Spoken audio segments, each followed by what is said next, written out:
Chennai Pulianthope KP பார்க்கில் லிப்டில் சிக்கி தள்ளுவண்டி உணவு கடைக்காரர் உயிரிழந்த சம்பவம் சோகத்தை ஏற்படுத்தியிருக்கிறது. இந்நிலையில் இந்த குடியிருப்பில் உள்ள பெரும்பாலான லிப்டுகள் முறையாக பராமரிக்கப்படவில்லை என குற்றச்சாட்டு எழுந்திருக்கிறது. இது குறித்த தகவல்களை செய்தியாளர் செல்வகுமார் வழங்க கேட்கலாம். செல்வகுமார், என்னென்ன குற்றச்சாட்டுகள் அங்க இருக்கக்கூடிய குடியிருப்பு வாசிகள் முன்வைக்கிறாங்க?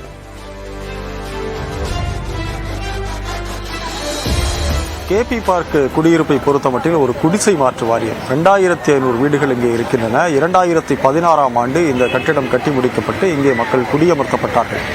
அதிலிருந்து ஒரு 8 ஆண்டுகள் தான் ஆகியிருக்கக்கூடிய சூழலில் மேற்கூரை இடிந்து விழக்கூடிய பல வீடுகளில் சூழல், அதே போல் இந்த பூச்சி வேலைகள் அங்கே உதிர்ந்து விழக்கூடிய ஒரு நிலை, கதவுகள் உடையுது, இரும்பு ஜன்னல்களில் துருப்பிடிக்கக்கூடிய சூழல், எலக்ட்ரிக்கல் ப்ராப்ளம் அடிக்கடி வருது. இது எல்லாவற்றையும் தாண்டி மிகப்பெரிய பிரச்சனை அப்படிங்கிறது ஒரு 10 மாடி ஏறி இறங்குவது ரொம்ப கடினமான விஷயம்.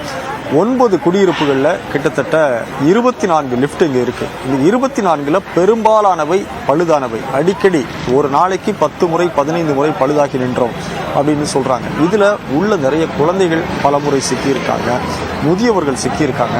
நேற்று துரதிருஷ்டவசமாக கணேசன் அதில் சிக்கி வெளியே வர முயற்சிக்கிற போது கீழே விழுந்து உயிரிழந்திருக்கிறார்.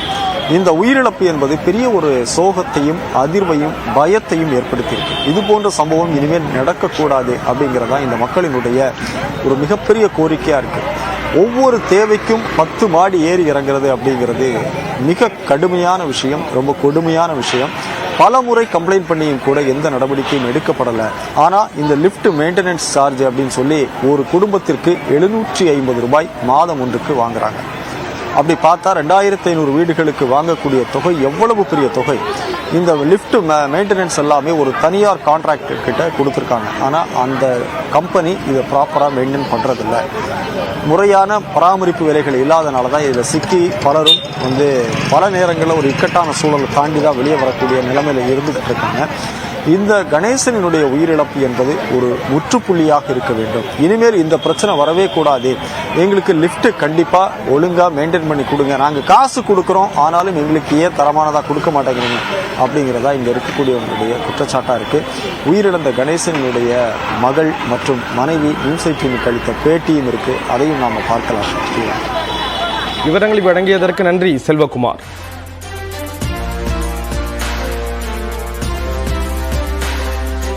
ஞாயிறு விடுமுறை தினம் என்பதால் திருத்தணி சுப்பிரமணிய சாமி கோயிலில் கூட்டம் அலைமோதுகிறது. கூடுதல் தகவல்களை நமது செய்தியாளர் சசிகுமார் வழங்க கேட்கலாம்.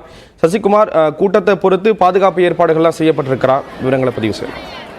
கண்டிப்பாக. அதாவது திருவள்ளூர் மாவட்டம் திருத்தணியில் பிரசித்தி பெற்ற கோயிலான முருகர் கோவிலில் இன்று ஞாயிற்றுக்கிழமை விடுமுறை தினம் என்பதால் ஆந்திரா, கர்நாடகா மற்றும் தமிழகத்திலிருந்து பல்வேறு பகுதிகளில் இருந்து ஆயிரக்கணக்கான பக்தர்கள் சாமி தரிசனம் செய்ய திருத்தணி முருகன் கோவில் வருகை தந்துள்ளனர். இவர்களுக்கு தேவையான அடிப்படை வசதிகளை திருத்தணி முருகன் கோயில் நிர்வாகம் செய்துள்ளது.